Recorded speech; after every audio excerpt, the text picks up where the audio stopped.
Today's guest is Mary Kidson, who's an experienced professional gardener. She has a business called My Garden Academy, where she runs courses for beginners. She's also an educational therapist running a company which provides online programs helping adults and children improve their processing of auditory information and literacy skills. Mary, welcome to the show. Thank you. I'm very pleased to be here. Thank you for inviting me. I'm really excited to have you here because you're a gardener. You're going to be talking about gardening and mental health, and that's actually for me quite interesting because I hadn't heard about any links between gardening and mental health till literally a few years ago, and I don't know much about the link, so I'm really looking forward to learning a lot from you today. Brilliant. Well, yes, that's hopefully what I'm going to be able to give you a lot of information about.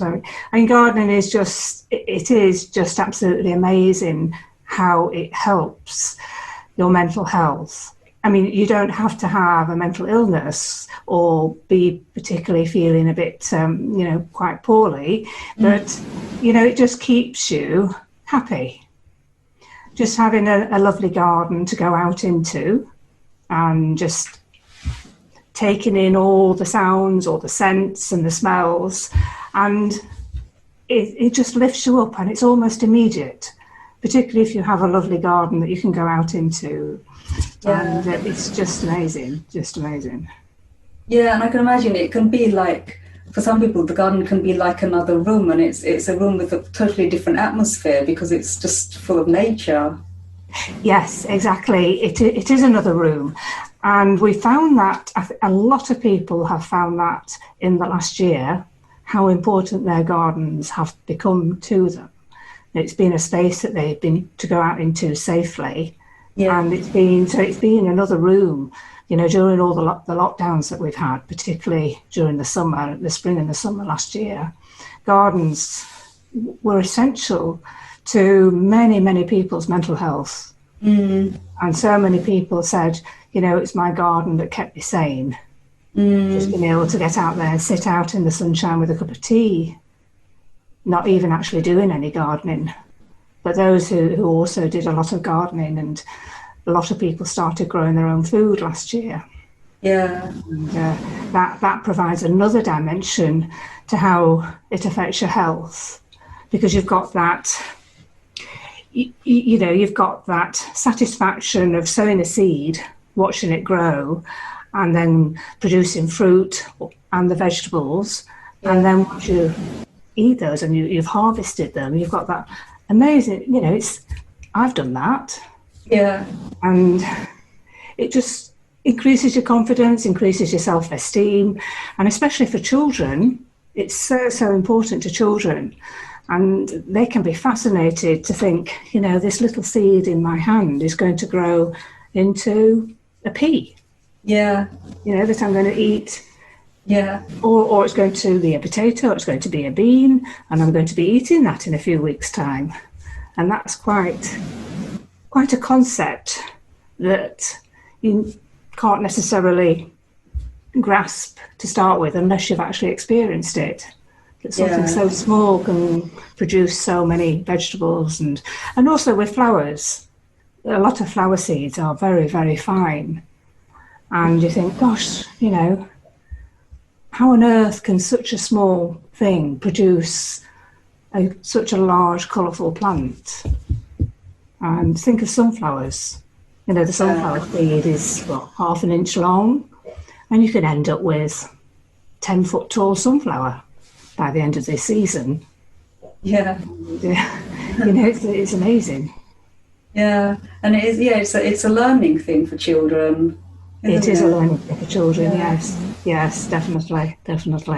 But even for adults, you can gain a lot of satisfaction from growing flowers and vegetables from seed, and even for those who are, who do have a mental illness, just being able to experience that on a daily basis, to work in a garden is particularly helpful. And there are a lot of projects around the country that are there specifically for people with a mental health illness, where they can go and garden. It might be flowers, it might be vegetables, it might be fruit. And the other thing about it is these are community organisations, so you've also got the social aspect. Yeah. And you might be particularly isolated at home, and you're able to go and meet other people and, you know, chat and talk with people if you want to, or just be there and just take part in whatever's going on.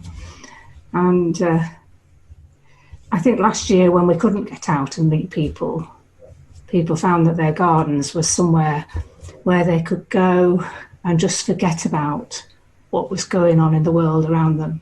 I mean, one of the things that really struck me during lockdown last year was the fact that I would go out in my garden and I'd see nature just carrying on.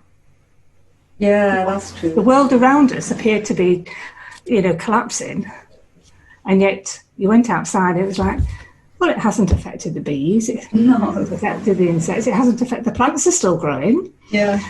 And that gave you a sense of peace, if you like, that, and also a thought that, you know, sometime, eventually, things are going to be okay again.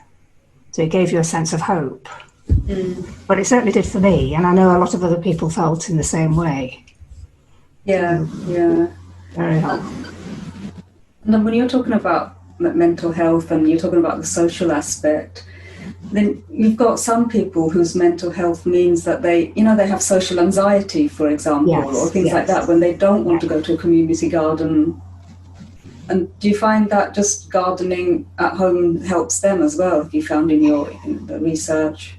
Yes, absolutely, absolutely, because you can go outside into your garden and even just doing what might be classed as a menial task of weeding. A lot of people don't like weeding, but it is actually very therapeutic, and you can get completely lost in your garden, away from all your concerns and you know, and everything that's going on in life, and you've got hope there in a garden. You're planting plants, and gardening is about the future, because you're putting something in now that's going to be, in a few weeks, months, years' time, going to be a beautiful plant. Yeah. And there's no instant gratification, because you have to wait for the plants to grow. And so that gives you hope. It gives you something to live for. It gives you think, well, I want to see that plant grow. I want to see what it's going to be like. Yeah, yeah. And that's very, very helpful. And you can do what you want in your garden as well. I think that's the other thing. You've got to sense, whilst nature's going to do its own thing, you do have a bit of control over your garden.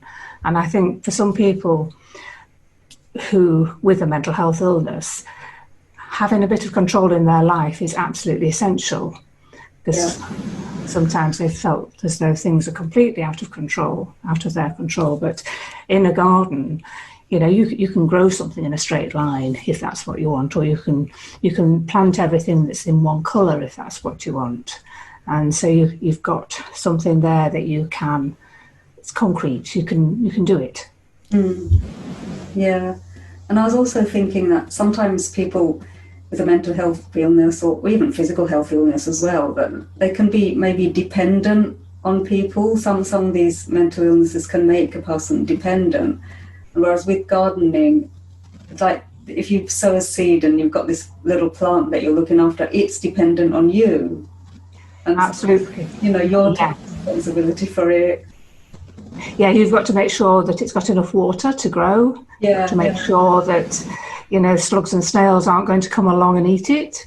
Particularly when it's a small seedling, and then if it probably going to need some tender loving care as it grows up into a bigger plant.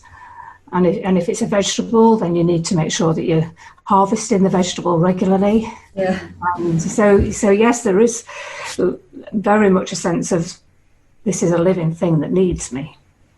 And it needs me to be coming every day, or sometimes every week, or whatever it might be, but it needs me to be here. Yeah. And that gives you a real sense of belonging, and very important. Yeah, and when you were talking about vegetables, and even sort of going off at a tangent here now, but there was a study called the SMILE study where they looked at diet and links with mental health. And they got these people to change their diet and to basically eat healthier, and it did actually improve their mental health. So again, you've got almost like that indirect connection as well, because if you're growing your own vegetables, you might, you'll be eating them.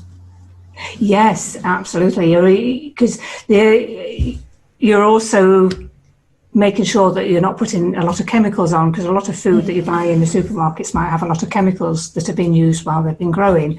Right. But in your garden, you can be completely organic, and that's going to have an even more beneficial effect on your health as well.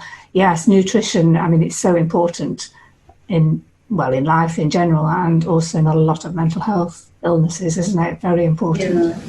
Yeah.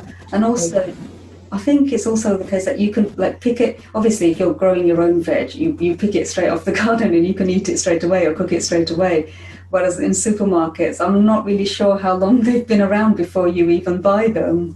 No, that's right. And the taste is different because it's so fresh, because you've picked it and then probably cooked it within an hour or even less time. Then the taste of that vegetable is completely different to what you buy in the supermarkets. I mean, I grow peas in the pot, and they never ever reach the pan because they're so sweet straight out of the pot. We eat them straight from the plant. That's just an example. And I think tomatoes taste sweeter, and so many other vegetables. And runner beans, you can harvest them at a stage that where they're tender. Quite often, by the time they've got to the supermarket, they've got tough. So you can harvest them much earlier, and then you've got a tender bean, which I much prefer. Yeah, and I was watching something the other day, and I don't know if this is true for this country, but because this program was made in America, so I don't know if it's only true for America. It might be true for the UK as well. But they were talking about how, ripe fruit and ripe vegetables, and they were saying how they're actually picked before they're ripe, and they're almost ripened, along the way from picking them to eventually selling them, which isn't the proper way to ripen them. I don't know if we get those in the UK, that type of thing happening here. I think bananas are very definitely done transported like that, aren't they? They're picked green, and then there's a gas that they use to ripen them on the way here. Yeah, so it's not naturally ripened, really, is it? No, it isn't. And then strawberries are another example. They're often irradiated to keep them fresh. Something like that. So again, it's not ideal. No. Is that organic strawberries as well? I don't know about organic strawberries. I wouldn't like to say. Wouldn't like to say. But it's always better to either source them from a very reputable source in the UK or grow your own. Yeah. I mean, you don't need a big garden. That's the other thing. You don't need a big garden to grow a few fruit and veg. You can grow them in a window box. Yeah. Or just in some pots outside your front door or back door. And you just don't need a big garden at all. Some people who are living in high-rise flats, and they've got balconies. Yeah. Some people, they absolutely transform those balconies. Yeah. All sorts of things. It's a very challenging environment, but they manage it. It's quite incredible, really. Yeah. And plants are, they want to grow. So they will grow, certainly if they're given enough water and soil and tender loving care. They want to grow. And what about when it comes to mental health? People that maybe have agoraphobia or fear of open spaces, and they don't venture out. Would you say that plants at home have the same effect? Indoor plants? Yes, absolutely. I mean, indoor gardening has absolutely ballooned in the last year. It's been another the aspect of the lockdowns where people haven't been able to get down, even haven't been able to get out because they've had to be self-isolating or whatever it might be. And so the same applies to anybody with agoraphobia. You can grow plants in your sitting room or your kitchen. And I've spoken to quite a number of people who are growing plants like this. They're growing vegetables in their sitting room. Right. And it's fine. I mean, and it's good, and it helps them. So again, they've got something to get up for every day. These plants need care. They need watering. They need clipping. They need, to make sure that they're growing okay. Again, you need to harvest them at the right time. So again, it's something that gives you life, because it's a living thing. Yeah. And actually, if you're growing plants in your house, then they're far more dependent on you than a plant outside that might get rain and so doesn't need watering from time to time. But yes, and not just growing fruit and vegetable, but a lot of people have been growing a lot more indoor plants in the last year. It's really got a big industry. And just being in a room with plants in is uplifting, but it also helps the atmosphere in the room. It helps the air quality. Yeah. So if you had to live in a room where you haven't been able to open the windows, having some of these plants in the room will help that air quality and just make it a better environment for you to live in. And again, that's going to affect your mental health. Waking up to a room full of greenery, like I have in the background here, and you might have flowering plants, indoor flowering plants, and that's going to make you feel better. And it just does. The science is proven that just being around greenery and flowering plants does just make you feel better. Yeah. And I'm sure just looking at plants and flowers, just all the different types of plants and flowers, that must have an effect. That's right. And having a big window, or having a window perhaps in your sitting room and looking out onto a beautiful garden, again, that has the same effect. At least you've got something nice to look out onto. There might be a bird table with birds coming. There might be a plant underneath the window that is particularly scented. So you can perhaps open the window a little bit, because I know some people haven't been able to even open their windows at one point last year. But just having that to be able to look out onto is uplifting as well. And when you think of old people's homes, they need to be an environment of being able to look out onto bird tables, bird feeders, flowers, does clearly make the residents feel a lot better. Yeah. And I was reading today about a study where they looked at well-being and gardening, and they came up with it was actually in the Evening Standard. It's been they talked about it in the Evening Standard, and it says on here that the study shows that well-being scores, it was 6.6% higher well-being scores. So that could have been, they were probably given questionnaires related to well-being before and after a certain period of time. But they also said that stress levels were 4.2% lower compared to people who don't garden at all. Yeah. They're looking at people who were gardening every day. They're looking at people who were gardening every day, and then they went down to people who garden 2 or 3 times a week. So, and they came out with the conclusion that, gardening at least 2 or 3 times a week, at least, is going to have a good effect on your well-being. Yes, absolutely. And there's been some research on PTSD as well, and how it reduces the symptoms of PTSD. Very, very important for PTSD, gardening is. It's got that, it calms you down, it reduces the stress, it reduces the anxiety.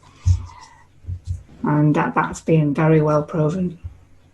We have in the UK the Royal Horticultural Society, and certainly last year they really highlighted the mental health benefits of gardening. And there's a few books available now where they've did a lot of scientific studies showing how stress and anxiety was reduced, how much it was reduced, how symptoms of PTSD reduced, how your sense of happiness increased. And all these measurements were done And that it's undisputed now that gardening is good for you, not just physically, because a lot of people feel that gardening is particularly good for you physically, which it is, which again has a knock-on effect on your mental health, keeping active. But it's other effects of gardening on your mental health that has now been proven beyond doubt. And I'm sure we'll find a lot more as time goes on. Yeah, on this study, it also says that 13% said it eased episodes of depression. Yes. Yeah, it's fantastic, isn't it? Yeah, it is really good. And just to think that this applies even if you don't have a big garden. Yeah. That's the important thing, I think, to get across, is that to gain the benefits of gardening, you don't have to have a big garden. But you don't even have to have a garden at all. There are, coming to the UK this year, there is a business that's bringing in, it's called tower gardening, I think. Oh, yeah.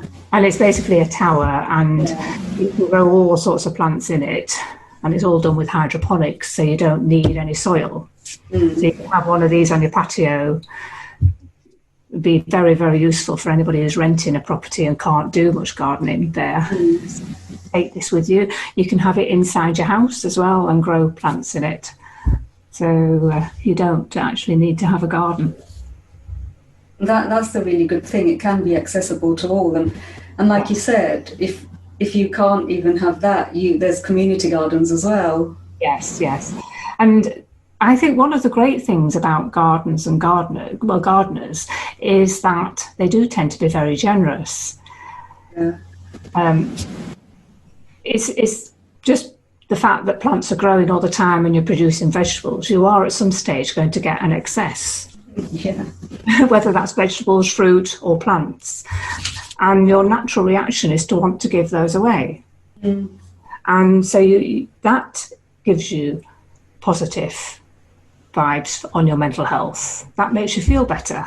Yeah. Think, I've been able to give my vegetables to my neighbour or whoever it might be, or my sister or brother or whoever it might be. Yeah. And that helps to make you feel better about yourself, because that act of giving is really, really important. Yeah, it's like an act of kindness, because one of my previous podcasts was about kindness. So yeah, the acts of kindness can your well-being. Yeah, that's right. Yeah, because that's scientifically proven as well, isn't it, to improve your well-being. Yes. And then there is that huge community of gardeners. I was only discussing with somebody a couple of weeks ago about how we've never come across a grumpy gardener. Always be, and we sort of thought, well, it's because you've always got something in common. You've got something you can talk about. Yeah. You can talk about a plant. So you don't have to talk about anything else. You can just talk about your plants or your vegetables or your fruit. And you could talk about, oh gosh, the snails, they've eaten all my seedlings. And somebody's going to commiserate with you. Yeah. So it's immediately you've got a conversation that you can start. And that's very, very valuable. Yeah. And with complete strangers, you can start that conversation as well. Yeah. If you know they're a gardener or they've come to you, or and I think that's very helpful for those people who find conversation difficult. They don't know where to start with the conversation, and they don't know. They may not have very good social skills, but having that knowledge of, I've got this plant, and that person might have huge knowledge about planting and gardening, and then can share that with another gardener, and that other person isn't going to get bored or upset with them. They're just going to listen and probably glean something, learn something new from them, and that gives a great sense of well, not achievement, it's a great sense of value as a person. Yeah. I find value. Yeah. And also if they feel like they've helped someone out with something, Yes. that can be good too. That's right. That's right. Yes. Yeah. And I think one of the other things about gardening is that it can bring out your creative abilities. Yeah. And you may think that you're not creative, you may think you're not artistic, but you can create a beautiful garden. And you can put plants together and think to yourself, right, I want a border that's all blues and purples and pinks and make it a nice relaxing atmosphere. And that's so easy to do. Mm. Or you might be somebody who wants a very vibrant garden, so they'll put lots of oranges and yellows and reds together. And the other thing, really, really good thing about your own garden is that it is your personal space. Yeah. So you can do what you want in it. So there is no conventions about what you have to do. You can just, if you want, well, as I say, if you want to create a really vibrant garden, then that's what you go ahead and do. And again, that's really important for you, about giving you a sense of who you are. Yeah. This is me, and this is what I like, and this is what I'm doing. And I don't bother about what anybody else is thinking. And that can be a really liberating feeling. And I think the one really good thing to remember about flowers and plants is that they're really good listeners. They don't answer you back at all. So you can, you can pour your heart out to them. Yeah. And they'll just listen. Yeah. And that I know for some people, they talk to their plants. Mm. Like some people play the radio to them. There's nothing wrong with that. That's absolutely fine. Have you actually found anything where they've shown that maybe people with maybe psychological issues, just poured things out to their plants as if like a therapy session? Oh, definitely. Yeah. Oh, yes, definitely. That's absolutely does happen. And it's not particularly used in therapy, but there's no doubt it does happen. Mm. And well, it's such a useful thing to do, isn't it, for yourself, if you can. If you can do that. Of course, not everybody can do that. They're not necessarily able to even express what's going through their minds. Mm. But if you can do that, then going out into just having a plant in the house and talking to it, telling the plant what you're feeling, what you're going through, what you might be hearing voices, so you'll be able to tell the plant about those, and it has a really, really good positive effect. Yeah, that's quite amazing. It is.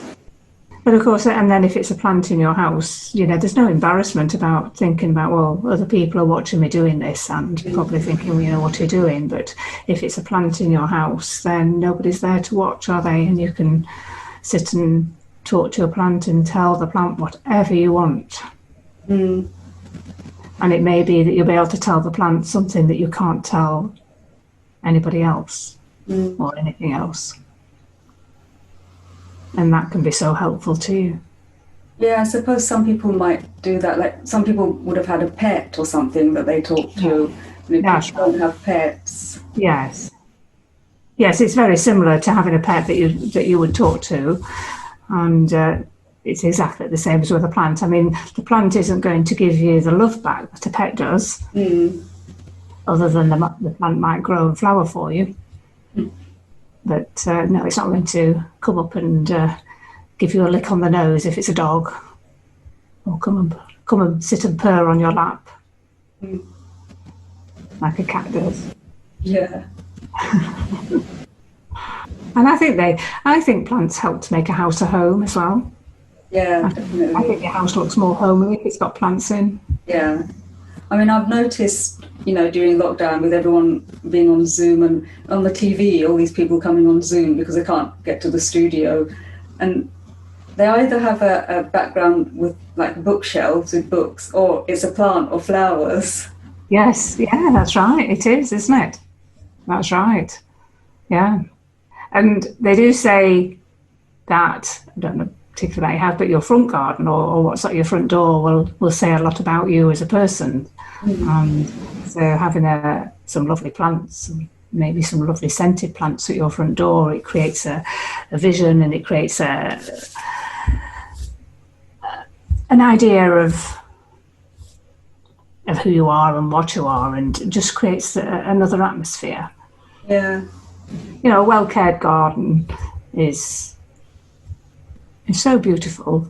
I mean, we're not talking about a manicured garden. I mean, I personally don't like manicured gardens. I prefer, a semi-wild look, if you like, and Right. more of a cottage garden look in a formal setting. I love that sort of garden. And just having it just full of flowers, and having roses growing over archways, and beautifully scented flowers at the front door, and just makes it more welcoming. Yeah, I like the archways, the roses. Yeah. That's really nice. And you've got that peace and tranquility in a lovely garden. You can just sit in it and just watch everything around you, and just sit and watch what the birds are doing, watch what the bees are doing, and watch what the butterflies come, see how many different varieties come. And then if the water feature in the garden, that's going to give added value. You've got the sound of the water, if it's a fountain, and that adds another layer of serenity. Yeah. And then you've got all the additional wildlife that is attracted to the water, so you've got even more to watch. That could be a nice change from someone watching the TV. Yes. They can just go out and watch what's in the garden. Yes, that's right. And yes, because who's wanted to watch the TV over the last year? I mean, I certainly haven't.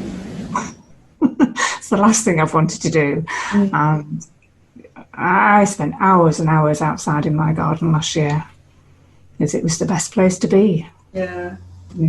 Watching the TV was very depressing, so I wasn't going to do that. No. And what would you say to someone who maybe has got mental health issues and they haven't quite got into the garden yet? How would they start? What would you say as a start? Well, always start small. If you don't have a garden at all, then I would start off with a houseplant, and then progress to a pot outside with some either flowers or vegetables. It would depend on what that person, whether that person wants to grow vegetables or whether they're more flower orientated. And then outside, if they've got a bigger garden, again, I would probably start off with pots, and then look at, just go to a garden centre and buy something that they like the look of to start with, and put that in the ground and see how that goes. And then start to move on from there, start to do some research, start to talk to people, find another gardener who can help. Yeah, and there are lots of groups online now, aren't there? If someone can't really meet face to face, there's like Facebook groups or other community groups, aren't there? Yes, there are. There's a lot, and of course I run my own. There's I run my garden academy, and I specialise in courses for beginners. So that's probably a good place to start, and setting up a community so that we can help each other, so that we've got more ongoing support. There's no point in just doing a course and then, well, what do I do now? So there's a membership coming soon where people can join and get ongoing support and ask any questions that they want. Yeah, are you going to have a membership group on Facebook, or is it going to be your own platform? At the moment, I haven't quite fully decided on that. Facebook is potentially a possibility. Yeah. But most of us now running groups are looking outside of Facebook, so I'm just going to check. I have got another platform that I could potentially use, but we shall see. That's going to be launched in the next month. But you've got your gardening course, is that ongoing? Yes, the course is there, that's ongoing. That's Yeah, that's an 8-week course. The Beginner's Guide to Easy Flower Gardening is an 8-week course, and it comes with 3 months of full email support and a one-to-one video conferencing call. And then at the end of that course, you've got a plan for your garden to be going forward. And then that's where the membership subscription site will come in, because then you've got ongoing support to implement that. And then I've got another course coming out, which is a mini course on creating a border, just a border that will attract bees and butterflies into your garden. Oh, that's going to be quite interesting, and that's just a short mini course. That is. Yeah, that's be a good starting point actually for a lot of people. Right. Okay. Start off with creating a border like this that just uses perennial plants, so you don't have to worry about putting in plants every year, because they'll come up every year. And all of the plants that are in the course all are good sources of nectar for bees and butterflies. And then there's plants in there that would flower, so you'd have something in flower all year round, depending on the size of your border. That's a possibility that you could do. That sounds really good, to have flower all year round. Yes, it is possible. It depends on the size of your garden and the size of your border, and but it is definitely possible, yes. And lots of people don't realise that. No.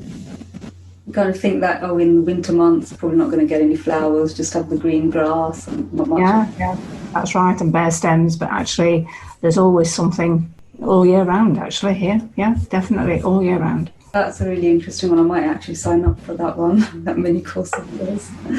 And you've got a free webinar as well, haven't you? Yes, the webinar gives you, tells you really a little bit about what the full course is about. So it gives you brief outline of the things that I then go on to cover in the course, in the 8-week course. Right. You do get a workbook with the webinar, and for some people that webinar is going to be enough and they'll be able to go off and carry on themselves. But for somebody who's a complete beginner, then they're going to need more help, which is where the course comes in. Yeah. And what's your website for all these things? Well, you can look. The YouTube channel is probably the best place to look. The My Garden Academy YouTube channel, because all the links are on there, and you can just click on the banner and that will take you to the webinar. Right. And then I've got some more things coming out. The My Garden Academy website is just the login for the membership site at the moment. Right. MaryKidson.com gives you more links as well. And then I have a Facebook group. Not a Facebook group, I have a Facebook page. Yeah. And that's My Garden Academy, and there are links on there as well. And are you on any other social media platforms? I'm on Instagram as well. And what's the handle? That is at My Garden Academy. And I think that you must have some beautiful pictures on there. Yes. The Instagram account is quite new, but yes, there's some good pictures coming up on there now. And I've got a blog as well, and of course I've got my podcast, and there's a lot of links that are attached to each podcast. Right. Put all those in the show notes, or your Yes, that's right. This is where people can find you. That's right. Yes, yeah. Well, thank you, Mary, for coming on the show. Thank you for inviting me. It's been a pleasure. It's been an interesting chat, finding out all about different things people can do to improve their health. Yes, and it's very simple as well. Yeah, absolutely. That's the really good thing about it. It is really simple. Thanks for listening to this episode of Wellbeing in the Kingdom, the show which has been created to empower you to take action towards your greater well-being in all its forms. If you have enjoyed, learned from, or been inspired by today's episode, then please help to support the show by leaving us a 5-star review wherever you get your podcasts. For more information, click the link in the show notes now.